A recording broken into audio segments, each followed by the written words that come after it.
All right. Hi, everyone.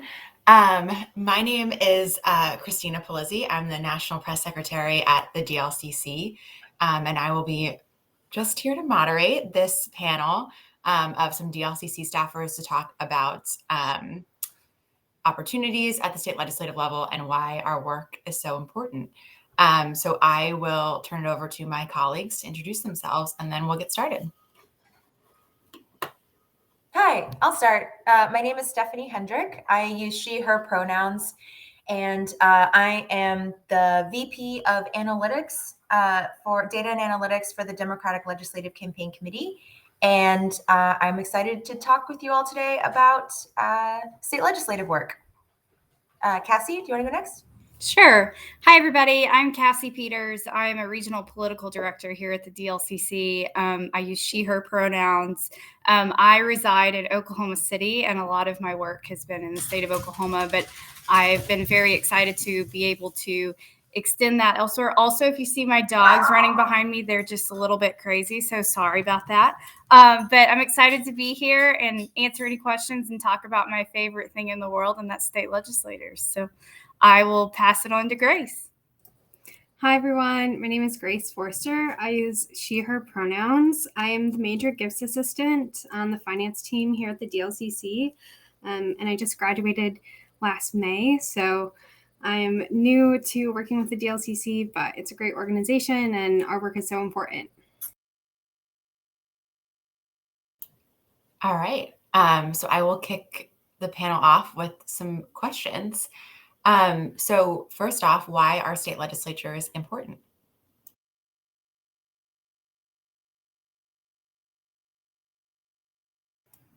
I'll go. State legislatures, in my opinion, are one of the most important bodies of government that we have. And I think you can see, I think the greatest change can be made at the state legislature, but also the greatest damage. If you look across the country, many of the things that we're fighting for, that we're fighting against, the extremism, it breeds in the state legislatures. And also, our states can also protect us in the state legislatures. If you look at, just Roe v. Wade right now, like if our states would actually protect rights to abortion, we would be able to, the whole Supreme Court argument would not necessarily be happening right now. So, I think that that's very important. I mean, and coming from a political side, like looking at campaigns, I mean, state legislature work is very much connected to people directly. Largely in most of these states, you knock doors to talk to people. It's still retail politics at the doorsteps. So, I think that that's a couple of reasons, and I'll pass it on to my colleagues.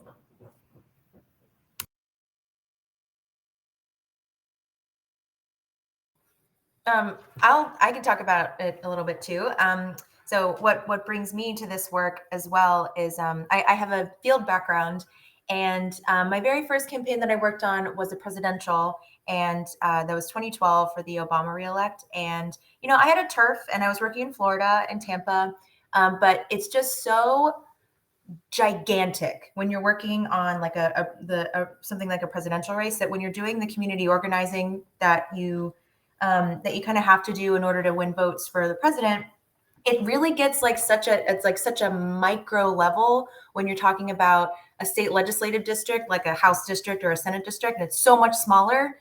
I mean, I guess depending on the state that you're in, like in Texas, the Senate district is like a congressional district, but in like New Hampshire, it is, a few people in the few blocks around you. But just, being a data person, it is so interesting to me how much of an impact, like what Cassie was talking about, you can make by changing a district that is actually so small. It is like really actually just your neighbors. So yeah, that kind of work at such a small level kind of builds the building blocks for building more power, on up to, congressional and state and governor and stuff like that.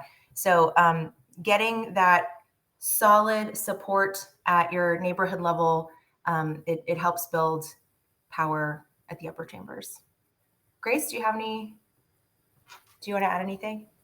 Yes, I think that state legislative work is so important because As a young person, I see so many issues in our country that I want to be changed tomorrow, but I feel as though a lot of those issues don't make it even onto the federal agenda.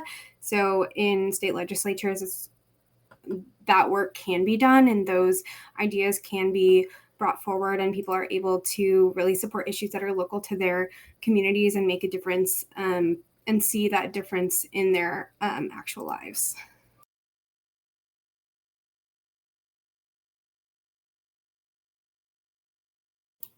Great. And so how does the DLCC help to build power at the state legislative level?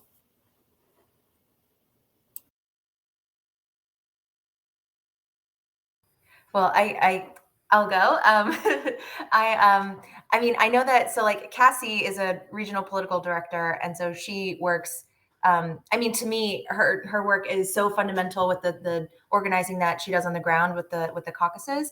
But for my data department, for example, we help caucuses at the local level succeed. That's our goal. We kind of organize through the caucuses, and specifically on the data infrastructure side, very few of them have. I mean, they definitely don't have the budgets to be able to hire their own full-time data person, and generally they're pretty short-staffed, and they don't have a lot of people who have the experience to be a vote builder administrator and to know how to load scripts and create report formats and make sure that their survey questions map up to the right parent survey question and know how to make progress to goal reports and like in an Excel sheet so that their field programs are running, and or like know how to, break out field goals based off of a win number and all that stuff. So for the data department, we support all of that stuff. One of the cool things about data and the way that the infrastructure works for the Democratic Party is that it's all through like the DNC voter file. So actually, when we set up one state with all of that stuff, it's not that much more difficult to also set that stuff up for like everyone else. So we help. I mean, in my department, at least for the DLCC, we help with that data infrastructure. Cassie, maybe you want to talk about what your role does? Sure. And of course, my dogs are barking because it's going to be a continual thing during this. Love this so much. So yeah, a lot of my work I spend directly talking to caucus programs across the country. I have 8 states, and my job is basically to be the liaison between them and our organization and to make sure that they have the tools they need, as Stephanie referenced, to run professional programs and to really get the biggest bang for their buck, make sure that they are recruiting candidates. And so I am there to be a resource to them and to do whatever I can to push them in the right direction. And like I've even talked to candidates directly if they needed an extra push to run for office. I'll give them a call and be like, hey, we've got this program that we're really supporting this cycle. And so that's a big part of the work we do. And as Stephanie said, my job in the political department, I am very much directly talking to these states every day. I just hopped off a call right before this with somebody in New Hampshire, who I was giving some finance advice to. So, we really are involved in every piece of this and can fill the holes, as Stephanie referenced, where these programs might not have the resources to have. So we can fill the holes on multiple things. And so that's a big part of what we do here at the DLCC. So I will push this over to Grace. Yeah, in my role in the finance team, obviously we are raising money to fund all of the programs that we run for flipping legislatures on the political side. I think it's really important that we raise money as a party committee because we are able to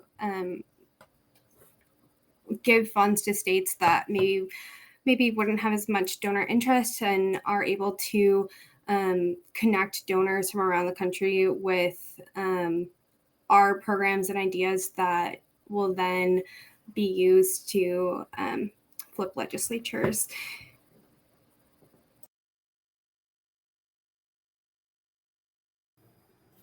And actually, Chrissy, as the National Press Secretary, if you would also like to add how you help our legislatures as well, I that's for a very sure. important role here. I'm really just supposed to be the moderator, but I would be happy to add.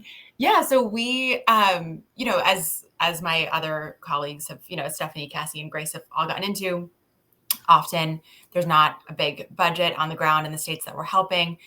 They might not have a full-time comm staffer on the ground. Perhaps they do, and that full-time comm staffer is dealing with, you have one person for what should be 3 to 4 jobs. So we work with our target states, we work with our lawmakers to help them start to build out their own programs, and then just to supplement where we can and where we need to. So whether it looks like giving press advice, whether that looks like drafting talking points, helping them pull together a press call or a press conference, advising on rapid response, really anything that we do at the DLCC, we also offer to our state partners to help them do that as well, to make sure that they're all running good press operations and that we are winning campaigns. So yeah, I will now move on to the next question, which is, what is it like working at a party committee based on your current roles?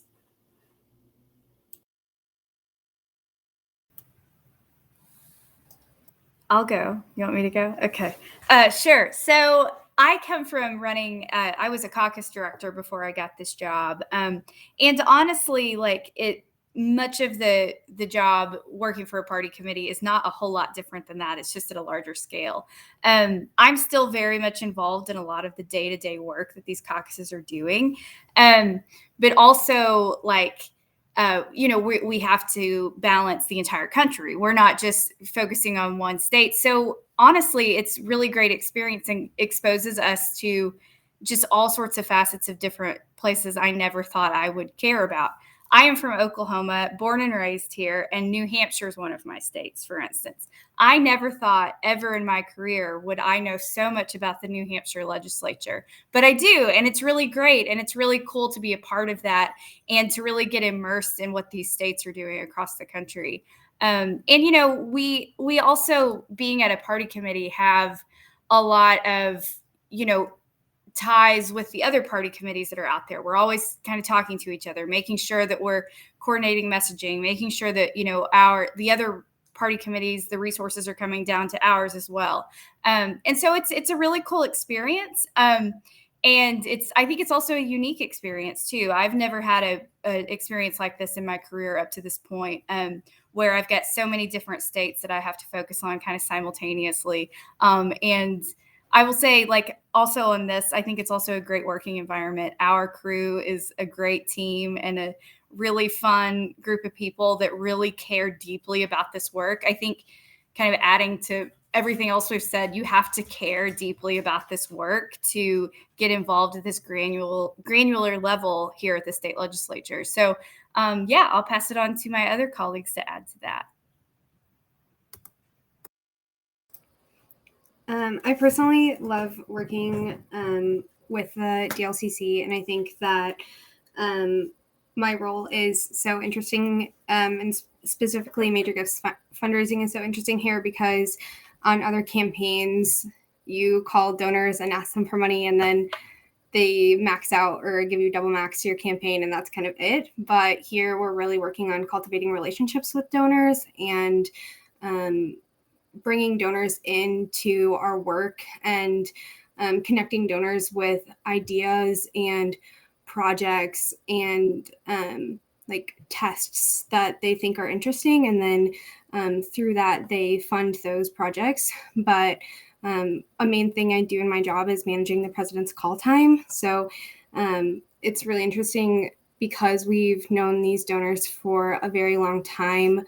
We're really able to target their interests and know what they want to talk about. And it just adds a additional level of relationship building, just because we have to count on these donors to want to be involved in our organization going past just one cycle. For my part, I've worked at the DNC, and I've also worked for the Democratic Congressional Campaign Committee as well. And in a data role, this is like a big opportunity to have like a large impact, even in just one committee. So like at the and the Democratic Legislative Campaign Committee, our structure is a little bit different because, like I said before, we work with like caucuses. We don't work directly with every single campaign and every individual campaign that we need to protect or flip throughout the entire country. That would be slightly insane. Although, we certainly have contact with those campaigns too. But like, how like the Dlcc invests directly in races, and like the DNC becomes like the president's campaign arm, basically. We do, working with caucuses and looking at like a 3D chessboard kind of like, okay, if we are supposed to maintain and create majority chambers for Democrats, how do we invest in these races in this state, in this chamber? But like, if it doesn't go well there, then like, what if we invest over here and then like times 10? So to me, that's like a really cool puzzle, really, to be thinking about all the time. Whereas for like the DNC, you are, if you're in an off year, then you're like maintaining the database. If you're the Dlcc, then you're working on like a discrete set of races, and like that's the number of races, and it doesn't change. So yeah, that's been like, also I started in July, so I haven't been here that long, but I did have to go through, Virginia, New Jersey, and some specials so far. So. All right. I'll just start adding my perspective, I guess, from comms as a de facto member. In similar ways to all of the other answers that we've heard, something that's really fun about being at this committee in particular is that there really is just a trove of really interesting stories to be told, whether it's about an inspiring lawmaker who has a compelling personal story, hundreds of folks like that across the country, or it's Republicans trying to do something particularly nefarious, which of course happens every day. And so, I'll be on the phone with reporters and just going over stories that I think that they might find interesting. And, often national reporters will remark to me like, state legislatures are really where it's at, which is true. There's really a lot of very interesting stories to be told at our level of the ballot, and they're often overlooked. Local and state reporters do everything they can, but unfortunately there is a very real, very palpable erosion of local outlets and local reporters. They only have so much capacity. They can only cover so many stories. And so, fighting to get attention on our level of the ballot can be really fun and really gratifying. So next question, how did you get your start in state legislative politics? And I know the answer might be the Dlcc for many of us. It is for me, certainly. Because there's probably not very many state house or Senate candidates that have like their own data staffer.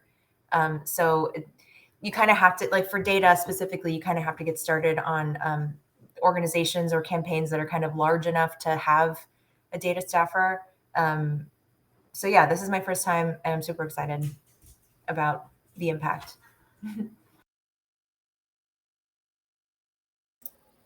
I started working on state legislative races. Actually, my first real opportunity to work on a campaign was on a state legislative campaign.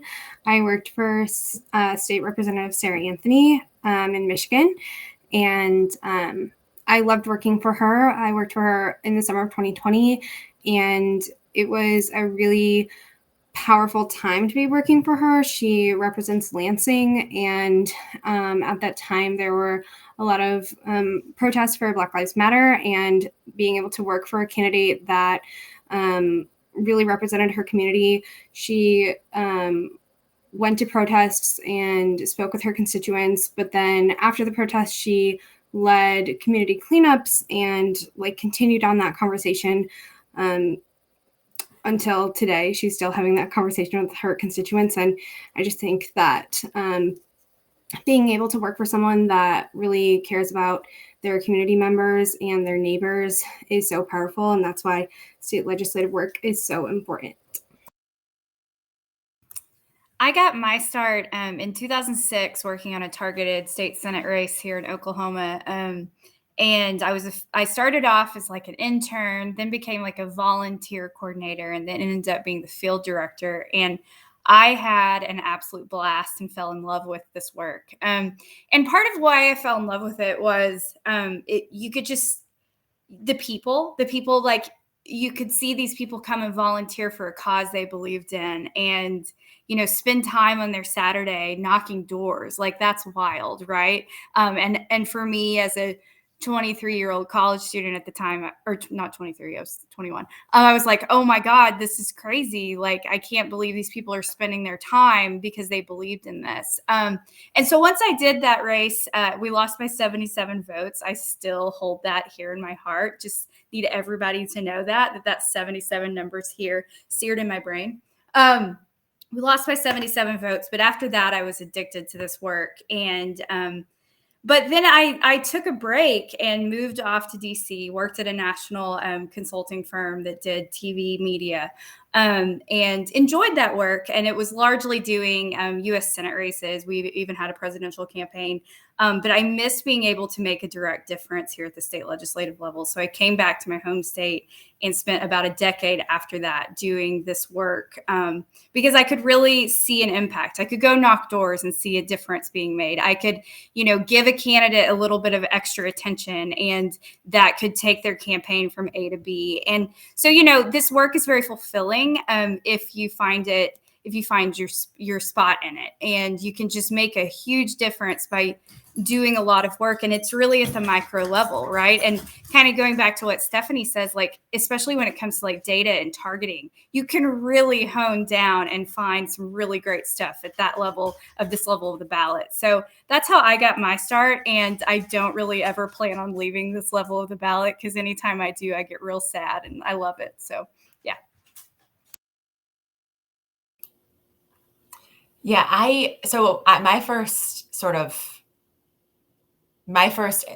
the first time that I was working on state legislative races was when I was the comms director for the Connecticut State Democratic Party, when we were trying to flip back the Senate, or flip the Senate. We now have a supermajority in the Senate. We gained the majority in the state Senate in 2018, and protect the House.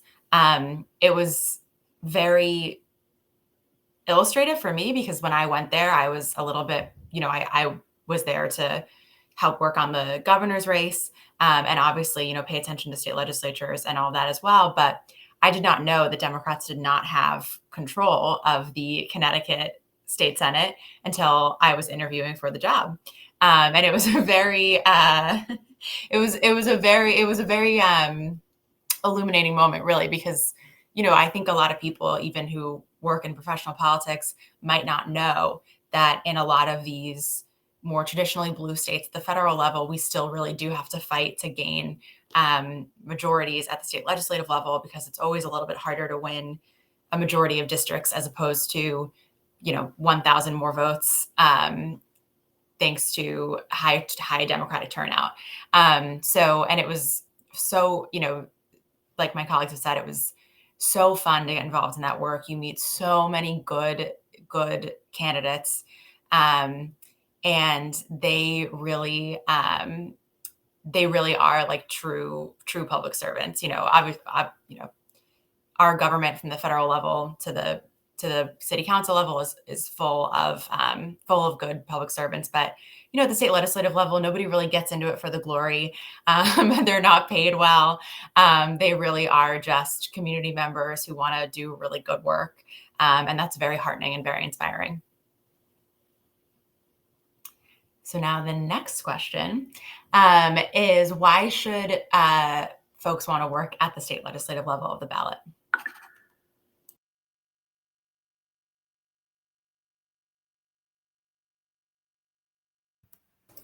I'll kind of add to that. I think we kind of talked a lot about that in the last question. and this kind of goes, I see Amy asked a question in the chat over here and kind of goes into that. This work is very fulfilling, and there's also a lot of room for growth in this work.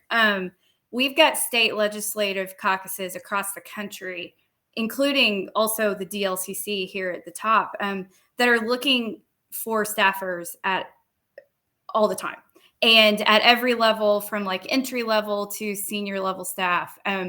And it is so vitally important. But like I said, there's a lot of room for growth because there's not a ton of people looking immediately at this level of the ballot. So I kind of wanted to answer Amy's question over here. Like the talent here, like if you want to look at what opportunities are out there in state, and I know this kind of goes with our next question, Chrissy, you can look at dlcc.org/careers. And it is a treasure trove of jobs all across the country. And these, I beg you to apply. I don't want you to look at a state and be like, I don't want to live there. Don't look at that immediately, because there could be some really great opportunities within that state. To get some great experience for the next step in your career, or you could really learn to love that state. I talked to a guy in another state who ended up on a presidential campaign there. And he told me, he was like, I never saw myself staying in the state. I thought I was going to be here for 3 months. Well, that was 7 years ago. Now he's running one of the caucuses, right? And it's because he fell in love with the people and understood the difference he could make at that state legislative level. So I don't know if that answers any of the questions, but I did want to say there's so many jobs out there right now. And these caucuses desperately need your time and your work and your passion, because we have a real opportunity to flip some of these legislatures this cycle, or to hold some of the legislatures, but we cannot do it without help. So please look at that. And you said also, Amy said, how do you interact with the caucuses? I mean, I probably interact mostly with them because I'm talking directly to them. But like Chrissy said, oftentimes we will we'll try to connect some of our caucus leaders with national press, or we, like Stephanie, might help pull a universe for a caucus and things like that. So we interact with them in an array of ways, and are basically just extra free help, is kind of like the way I like to say it. We're just the extra help and can help bolster a program and get them from here to here. So hope I answered the question.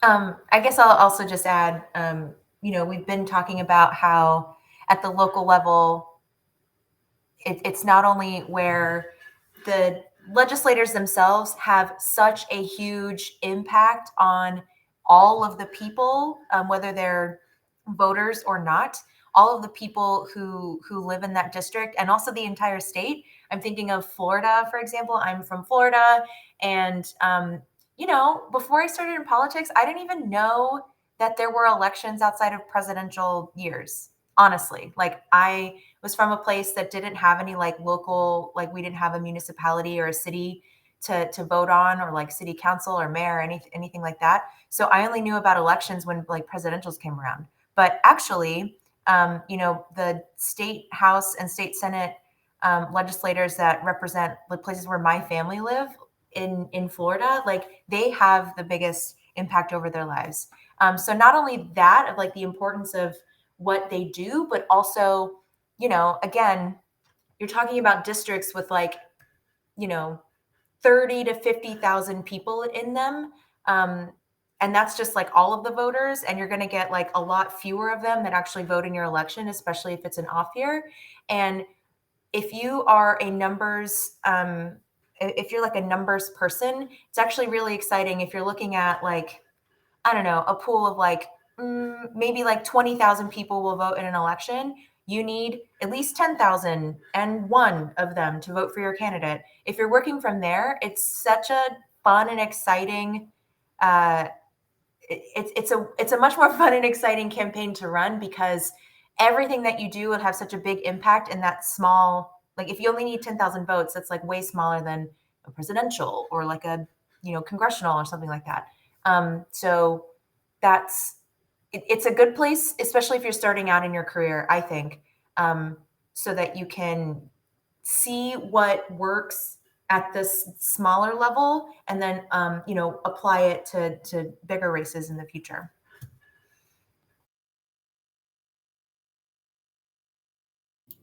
And I can just add to that too, from the comms perspective. Like, I think one of the things about going to do comms for a state caucus, first of all, not all state caucuses will hire a comms person because, we've spoken before, limited bandwidth. But in the places that do and want to hire a dedicated comms staffer on the ground, they'll often be looking for folks who are entry level, close to entry level, and who can do that work. And what's different and exciting about those kinds of roles is that you get so much responsibility so early. And you still are managed, whether that's talking to somebody like me at the Dlcc or working with your caucus director, but you really are, you really get to very quickly get so much hard and fast experience under your belt when you take these kinds of roles. And I think the other thing too, we are all like state legislative stands on this panel. So we love our lawmakers right where they are. But a lot of state legislators go on to be governors and senators and presidents, like President Barack Obama, who was originally an Illinois state senator. Part of this work is also building a pipeline. State legislative leaders go on to run for other office. And so if Cassie was talking about, folks becoming experts in politics in the state and really getting that experience there. The other opportunity at the state legislative level is that you start to get to know folks before they're organizing a campaign for governor, before they're organizing a campaign for Senate. And so that can be really good for your career and really impactful in terms of getting to understand how those operations come together, getting to know the lawmaker, personally, and how, and how those aspirations sort of grow.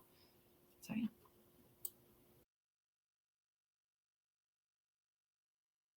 And then I guess it is also on me to ask the next question. So what can Democrats do to set themselves up for success down ballot?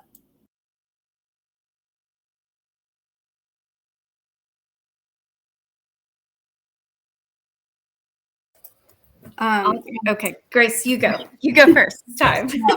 The first thing that came to mind is something that we always talk about with our donors is just early investment, early funding. We always talk about this with our donors because we need a lot of people, because they aren't paying attention to state legislative races necessarily, or that it's not the most sexy race on the ballot. We need to be able to run program and start communicating with constituents and voters earlier. So that makes us successful in the finance department. Another thing that Democrats can do with finance down ballot is just that connecting themselves with the DLCC is really important, because a lot of times candidates running for state legislature, they may not be as connected with wealthy people or organizations in their communities, and being able to rely on the DLCC or their state caucus to help them fundraise will help get more people with diverse perspectives into leadership positions. And I think that that's something that is really powerful. I know that when I was working with my state legislative candidate, we had to do a lot of digging to find bundlers on her campaign that could help her raise money from high net worth individuals. And I think that traditionally, if she were to, or someone with her network were to run for a higher office, maybe they would have been outraised or overlooked, because not everyone has a network that they can fundraise from. But I think that being able to uplift people that don't have that network is really powerful, because that's where you can find great leadership. I'll go. I think I'm a broken record. Knock more doors, raise more money. Like that is just like the easiest way for a candidate to set themselves up for success. And you can't always count on caucuses. You can't always count on state parties to be able to provide the resources for these campaigns that they need to win. So I tell every candidate, you got to knock more doors and raise more money because you need to have the resources to get your message out to the right voters out there in your district, because you're not going to be able to talk to all of them no matter where you are. Well, maybe sometimes in New Hampshire you can. In the New Hampshire House, they have very small districts. You might be able to talk to all the voters multiple times there. But most of the time you can't, and it's not a good time. It's not a good use of your time and resources to actually spend time talking to every Republican voter or every voter who votes Democrat every time. So I think there's nothing that replaces the doorstep and those conversations, those face-to-face conversations. And clearly that was a thing that I think we all struggled with this last cycle during the height of COVID, where we didn't really know what to do. We didn't feel comfortable knocking on doorsteps. And we have found a way now since we're still in COVID, but now we've learned how to adapt to it to still knock doors and get those resources done. But I think that can't be said enough. Like that is the way to do it.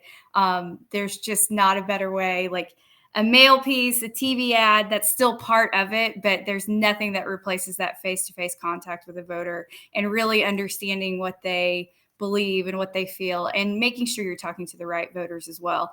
And I also want to add, like, it's very important that these candidates are plugged into their caucuses and their state parties or whatever entities are within each state. And there's different ones in every state, because they can oftentimes like save money for these campaigns. They can provide resources that they might not have. They can make sure that these candidates and these campaigns aren't making mistakes, like aren't hopping out there. But what we do have, a struggle we have here in the Democratic Party right now, is we are being defined by a national message that's not necessarily favorable for us 100% of the time. So the only way to combat that is to make it more local, bring it down to the local level, and that's where you do it on the doorstep. So I cannot stress that enough. And not just the doorstep, but also other things we have like phone calling, text messaging, any way you can have that direct voter contact. That is the way to really like set these campaigns up for success. And oftentimes if fundraising is difficult in a race, that can even help combat some of that, is if you've got those direct voter contacts, nothing replaces the doors, nothing. So, and I will literally, like, this says Merry Christmas back here. It seems to say knock more doors, because like, that's my life mantra. So. I will add to that of like, yes, definitely knock more doors. Yes, talk to voters and record it. I don't mean record the conversation. I mean like record like the response of like, what did they say when you asked them about what they were feeling or like how they were feeling about the race or what the most important issue was to them or who they were supporting at the time. Because from my perspective, like one of the, like, yes, you need to talk to everyone. But at the end of the day, when you're doing your get out the vote section phase of the campaign, especially in states with early vote, you need to know how to turn out your people. Like you gather, you see how everybody feels, persuade people over to your side so that in the very end, you've got like this big bucket of people that you make sure turn out to vote. And also importantly, people that to remove from your communications because they have never supported you beforehand. So write everything down. That's data. Yay. Can I add one more thing to that? I also think another thing that often gets overshadowed here in politics. Well, I'm going to add two things. I'm sorry, y'all. I've got lots of thoughts on this. So, one, I think, it's very important to find professionals to help you with your campaign and listen to them. That is just so important. And we oftentimes see people running campaigns without any form of like professional help. There's people out here, all of you on this call, all of us on this call, that specialize in this. And it's very much a specialized field. So I would suggest that. And the other thing is, I think candidates need to be authentic. They need to be themselves. Voters can see straight through somebody. There's my dog barking. Voters can see straight through somebody who's just being a politician. But when you're your authentic self, even if that means you might lose a vote because you say you're pro-choice on the doorstep or whatever it is, that vote probably wasn't going your way anyway. And that's when candidates really need to be themselves, because that's what voters really believe in my opinion. And I think you see that even at every level of the ballot. We can see straight through the political messaging that does not feel authentic all the time. We all see it. So that's something I always encourage, is candidates to be themselves at every level of the ballot. As a comms person, I agree with that. And as the moderator, I will also say, so we have another question in the chat. Cassie, I don't know if you want to address this. What are some skill sets that you look for in campaign managers other than a belief in authenticity?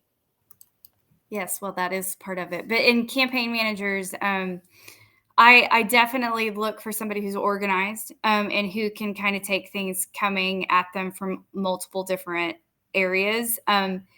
And, I think having a little bit of experience in every facet of this, and I'm not saying you needed to be a finance director to be a campaign manager, or you needed to be a field director, but at least knowing like what is right, what's wrong in those types of areas in the campaign, I think is very important as a campaign manager, because you are very much a leader within that campaign. I also think, and this probably doesn't get talked about very often, but I think you've got to be able to tell a candidate no. You've got to be able to be the strong voice in the room, because oftentimes, love candidates, they're great. But many times you'll see candidates come up with really zany ideas that you're like, I'm not sure where you came up with that, but that is a terrible waste. That's not a good use of our resources. So the campaign manager's got to be able to be honest with the candidate. And I would say in interviews that you may have in the future, I would say as the interviewee, I would be asking like, am I going to be able to be honest with you in this job? Like, because that is the way to win. And that's why we get in this work, is we want to win and we want to get good people elected. So that is something I would always suggest asking when you are in interviews. But being organized and being a very good, you need to use planners. I would say that, like, find a planner, be very good at using your planner. And because campaigns are a mile a minute and they're exciting because of that, but it can also get overwhelming if you're not keeping it together as much as possible. So.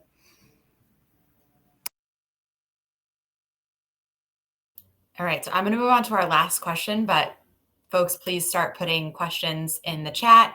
Our last question is a little bit of a fun one. So, while folks are getting their questions out, we'll definitely make sure to prioritize those as we're reaching the end. We actually have plenty of time. I miscalculated my timing. So please start to add questions to the chat. We will address them all. So the final question is, what is your a favorite memory or anecdote that demonstrates how important state legislative races are?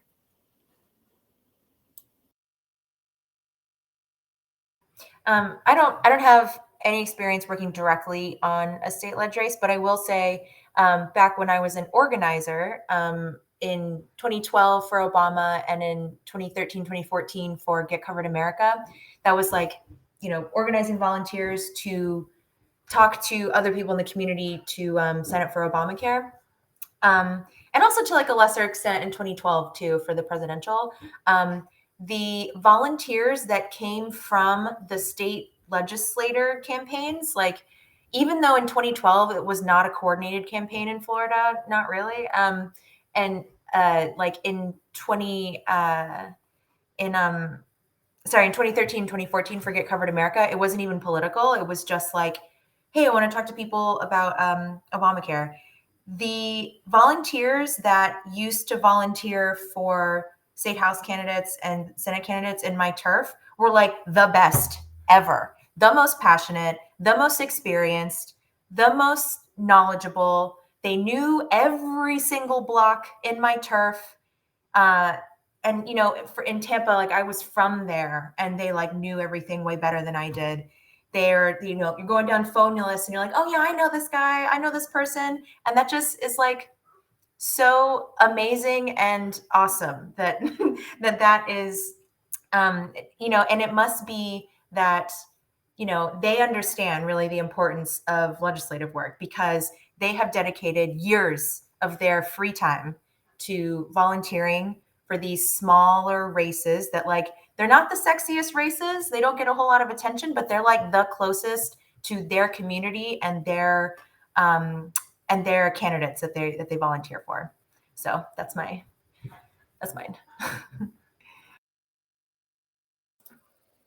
I have kind of like a sad story, but it really motivates me when I need motivation. When I was canvassing, I spoke with a voter who, this was in the primary, she asked me if you had to pay to vote, which was really alarming to me because for someone that has been politically active most of their older life, I thought that was just something that everyone knew, that you could vote for free and free and fair elections. But so we were able to get her registered to vote because Michigan, you can register to vote online. And then she was able to vote in the general election. But I think that having conversations with people and letting them know, not only getting them connected with issues in their local community, but also getting them connected with the democratic process is so important. And state legislative work is where that happens. I was looking at Amy's questions over there from earlier, which was on the last question, where she basically said that you get a ton of people that stumble into politics from other careers. And I just wanted to address that before I get into my feelings talk with this great question that Chrissy came up with. I think that, like, politics translates from other careers like so easily, and especially at the state legislative level. And I've had people that, like, teachers or people who used to work in healthcare that are just sick of it, that like want to come out here and make a difference in a different way. And so, like, don't ever let that stop you, because it's so easily transferable. Like, if you're organized, if you know how to manage people, like that's a huge portion of this work, is just any of that. You don't have to be an expert at everything to really do a good job at this work. So don't let it discourage you from applying for any of the positions. Just be ready to answer, like, about your skill set and like why you think you'd be a good fit. But so now back to the other question. So I'm going to say two stories because, sorry. So I have one of my favorite stories ever. We had a candidate running who was just the best. And she's just like a sweet grandma, like just somebody you just could, that just made you warm inside when you were around her. And she was a phenomenal door knocker. She could just knock and knock and knock, and it's like she could never stop. And she just enjoyed connecting with people. She knocked on a door of a woman whose son was struggling with some kind of health issue, but did not have health insurance at the time. And this is before we had passed Medicaid expansion in my state, which we did last cycle, which is so exciting. Thanks, Obama. But we passed Medicaid. It was before we passed Medicaid expansion, but we did have a small form of Medicaid here. And, this woman at the door was talking all about how her son could not get the help he needed because he could not afford it, et cetera. And, they basically did not even talk about the vote at that point. Well, Claudia Griffith was her name. She passed away a few years ago. Still love her so much. And she went home, printed off the forms to get this guy signed up on Medicaid, took the forms back over there, and the mom literally started crying and said, "You just saved my son's life," and hugged her. And literally from that point on, donated to her campaign, became a volunteer. And it's like, that's what makes this level of the ballot so impactful, is that story right there. It's like that turned that woman not just into a voter, but also into somebody who really cared. And it was because somebody knocked on her door that was going to give a crap about her at the state level, because so many people do not. So I always tell that story. It hits me in the feelings every time because it's just why we do this work. And then I want to add another story to that. Leader-elect Cindy Munson here in Oklahoma. She is the first Asian American woman elected here in the state. And she was just out knocking doors in her district and knocked a door of an Asian American family. And the daughters, who were like, I think they were like 5, they were really young, saw her and said, "Oh my God, it's Cindy Munson," and hugged her. She had never knocked on their door ever before. But because she was there and she was showing representation at the state capitol, these girls knew who she was. And like that just hits me in the feelings too, because it's like representation matters, and we can say that. It's like something we can easily just say, but it really does matter. And like that was a instance in where, you saw the direct impact of this work. I'll finish up with my answer to that question quickly, and then we'll move on to some of the questions that we have in the chat. For me, we in 2020 we had a whole slew of excellent candidates, and there was one candidate running in Arizona. His name was AJ Cardolu.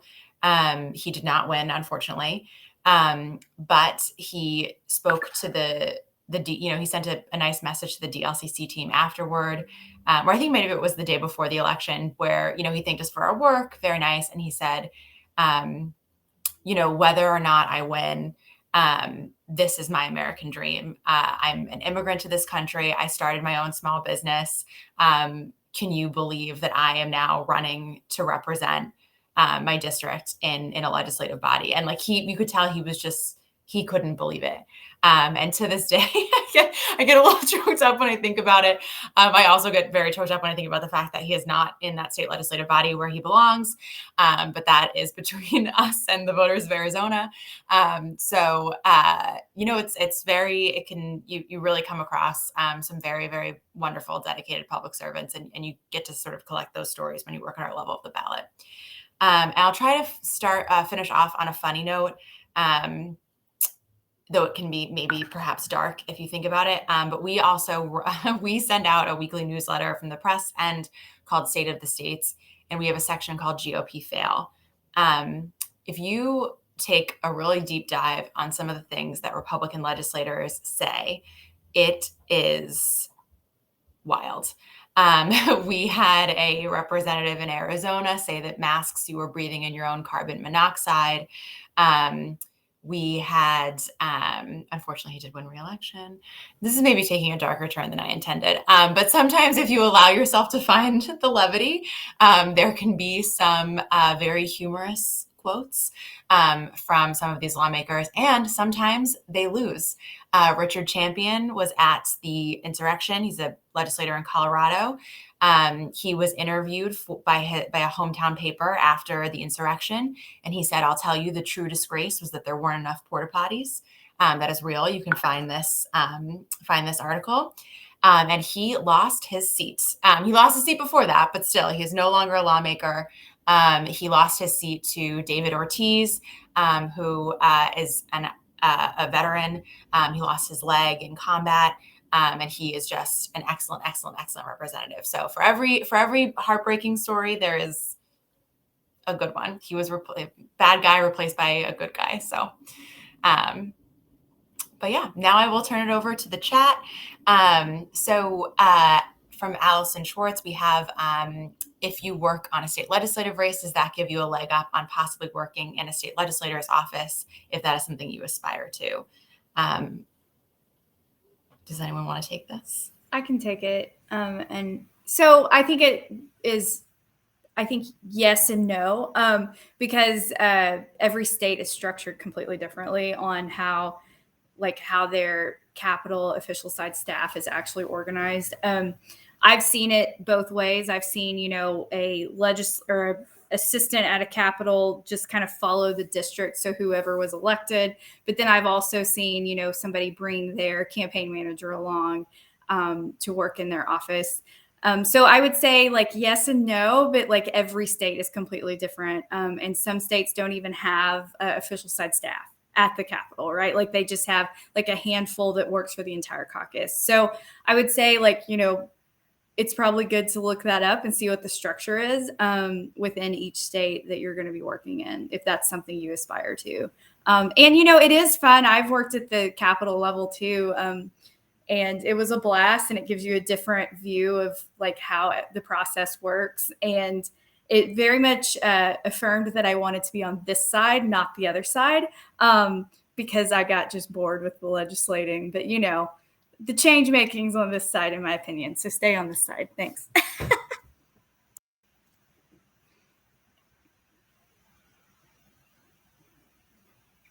I am muted. Do we have any other questions? Anyone else on the panel want to say anything? I kind of want to, we mentioned before, I think Cassie mentioned before about how we have job openings. I want to plug specifically the ones in my department. We are hiring regional data and targeting coordinators. Those are people who will help implement our data and targeting strategy with caucuses. We will have a handful of them in our department, and it would be a really great opportunity for a person who has maybe been a staffer or like volunteered on one campaign in the past, just so you know generally how, like you have used Vote Builder before and you know generally about targeting. We will certainly train you up on any of the skills that you need. It's just mostly about like if you are willing to do this kind of work, and if you really want, it's a good way to like break into a data role. Especially if you're coming from field, I would love to hire some field organizers for this position who like just love using Vote Builder. But yeah, you should apply on our website at dlcc.org. Yeah. I also want to plug once again the in-state jobs. You can look on our website, again, dlcc.org/careers. And we've got our DLCC specific jobs listed there, and also any in-state positions that we have. These people need applications, and I promise you, you will be bumped up to the top of a list if you even just submit for the in-state jobs, because we're just not getting as many. And I think that it's extremely important, and it's just very great work. And you'll get the opportunity to maybe learn a new state and, build connections there. And I think that that's something important too. Like with some of this work, it is also about building connections for your next step in your career. And like, that is huge to have people from every level. I literally, one of my colleagues that's a regional political director with me, we knew each other like 15 years ago doing like Young Democrat stuff forever ago. And when we were able to like reconnect, it was just crazy, right? It's like, oh my God, good thing we didn't burn that bridge, right? But like that is, part of it. So I just want to plug that. And I will say this, I think anybody that's looking to hop into politics right now, you're hopping in at a good time. We've really learned how to treat our people better in democratic politics. I think that's an important thing. The pay is not awful. We've got benefits now. When I started, that was not necessarily the case. So it makes me happy to see, that we're taking care of our people. And so you'll see most of the job postings do have like salary listings on there. And so you'll know what you're getting into when you apply. So you're not wasting your time, and make sure you're getting in a good spot. So please look at that. We really need you out here doing this work. And maybe you'll get to work with one of us on this call. So, Caroline asked in the chat, do you have job openings that are remote? And while we're still talking about jobs, I just wanted to say, for the positions for regional data and targeting coordinator, they are totally remote.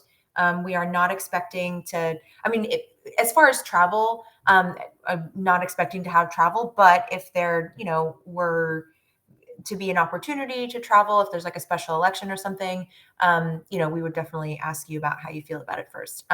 But actually, I believe all of our postings will say something about which ones are like permanently remote or which ones are like remote until this time or like an option or whatever. They're all listed, at least for the ones for the DLCC. I'm not sure about the other ones.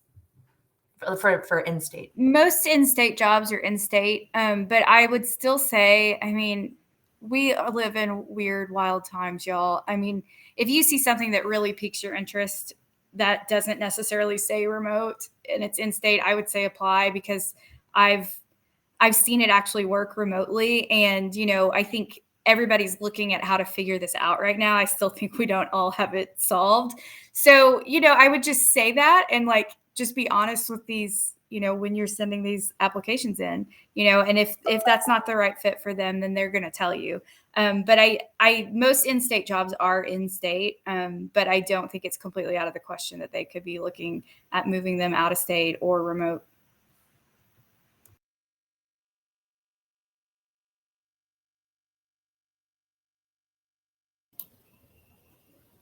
Any other questions? I'll just do a general plug while we're vamping for time. Please tell the people in your lives about how important state legislatures are. A lot of people don't know. Some people still think I work for Congress in my life. I had somebody say that the state legislature was tiny Congress, and I like to go with that. Tiny Congress. Yes.